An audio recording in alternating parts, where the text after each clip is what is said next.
Child and diluc? Child and diluc? What kind of twisted do you have to be to want to see a relationship between this murderous psycho and this emo vigilante? Literally taking the Batman and the Joker and making them... Right, those kinds of people exist too. You make me vomit. Child and diluc was my first foray into the wonderful world of rare pairs in Genshin Impact. But for the life of me, I can't find the original post I first laid my eyes upon as a pure, untainted virgin to the Genshin rare pair subgenre.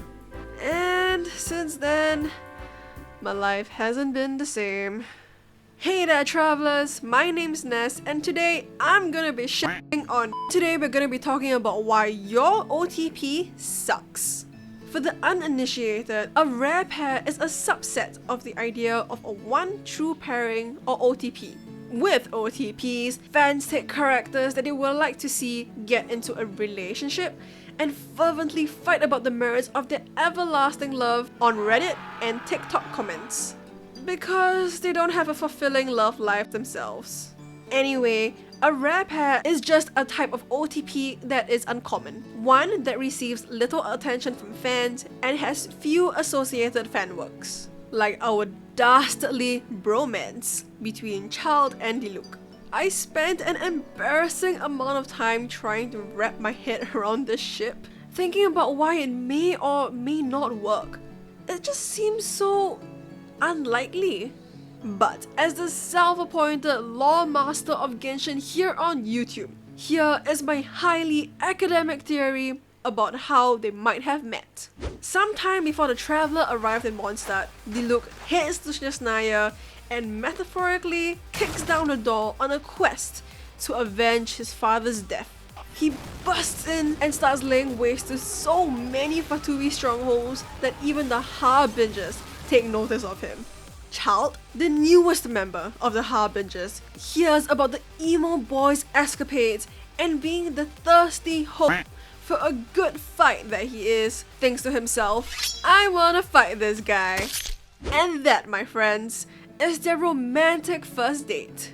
If, attempting to murder each other can be considered romantic. After which they hook up and have an unproblematic relationship, according to the weirdo who came up with this rare pair. This first meeting at least sounds like a somewhat plausible way for these two characters to meet, but they'll otherwise have no good reasons to talk to each other. At the end of the day, I really cannot imagine these two having any semblance of a functional relationship. They'll almost certainly fight all the time. Then the residents of Mondstadt will be drinking themselves into a stupor for an entirely different reason. Please, make the fighting stop. But when they're not fighting, I like to think that these two would totally be the rich gay uncle stereotype. The rich, childless couple who showers their extended family's kids with gifts on Christmas Day. Thank you, Uncle Child and Weird Old Man, for the 128 bombs. I love them. Boom. Anyways, after seeing this rare pair, I decided to try and find more dysfunctional OTPs people have conjured up in their heads and put onto the interwebs. In other words, I went out trying to find weird stuff, and I found some weird stuff. So buckle up, cause here are more OTPs you weirdos have come up with while hiding in the dark, dark corners of the Genshin Impact fandom. By the way, mild spoilers for Genshin Impact ahead. Also, I don't know why, but a lot of these have diluc featured. If you have things you want to get done, let me know. Hu Tao and Xiao? Look, I'm a Hu Tao simp. I main her, I've got way too much merch of her, and I also love Xiao. I do occasionally main him, and I am thinking of getting a Xiao standee. Because seriously, seeing my Hu Tao, Zhongli, and Xiao standees line up in a row would be adorable. Subscribe so I can afford to buy more useless Genshin Impact merch. Hu Tao and Xiao being shipped together in a romantic context though? How about no? Honestly, this one is more of a personal preference to me. Their personalities don't necessarily clash, as they seem to be two faces of the same coin. While they are both familiar with death, Hu Tao sees it as the end to the path of life, while Xiao sees it as a form of redemption or release, almost.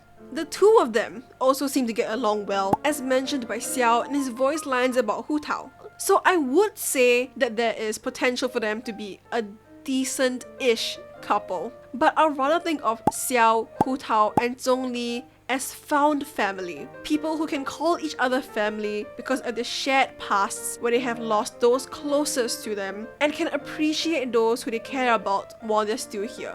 I find this a much cuter image. My OTF, one true family. Aww. Next up, we've got Baizu and diluc. Bruh. This one I almost didn't want to include because it's honestly so stupid. I don't even know what I could say.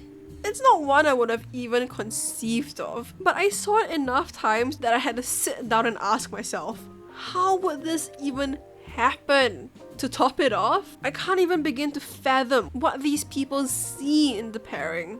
Let's just put it this way.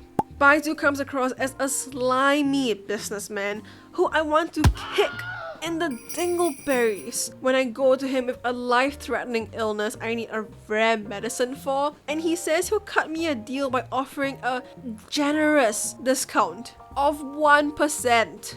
Meanwhile, diluc is a regal aristocrat who runs a distinguished luxury winery business and probably doesn't even believe in offering something like discounts, especially not phony ones.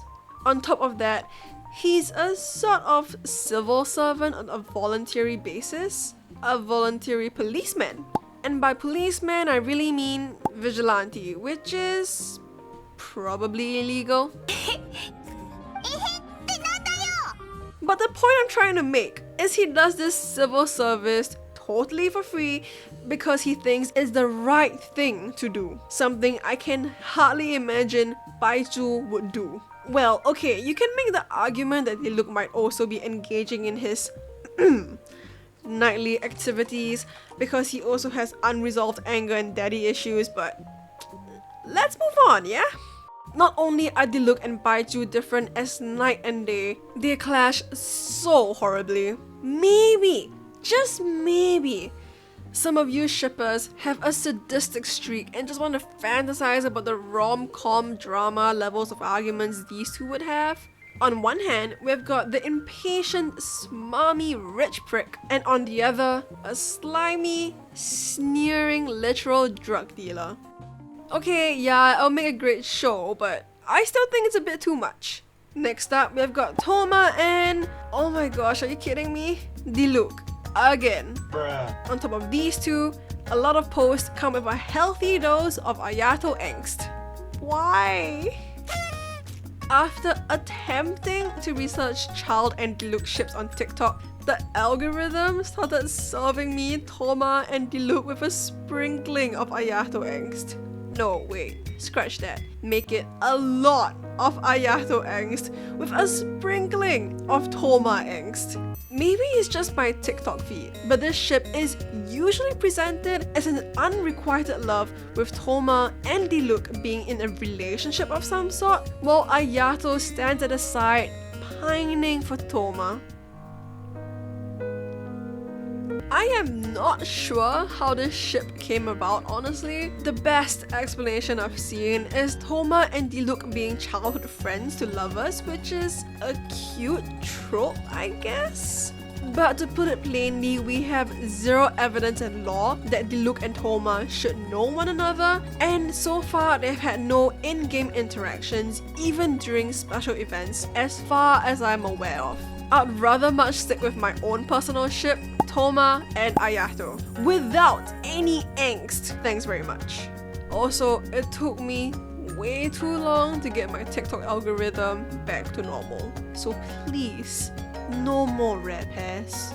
So that's it. Your OTPs that suck. There are some reasons why these rare pairs could work, but mostly seem to be totally implausible, especially from a lore point of view. Also, we have learned that Diluc will forever remain Mondstadt's most eligible bachelor because apparently he's not suited to be in a relationship with anyone. Let me know if you enjoyed this video in the comments, and let me know if you'd like to see more videos like this where I react to the less sophisticated side of the Genshin community. Stay spicy and Godspeed, travelers.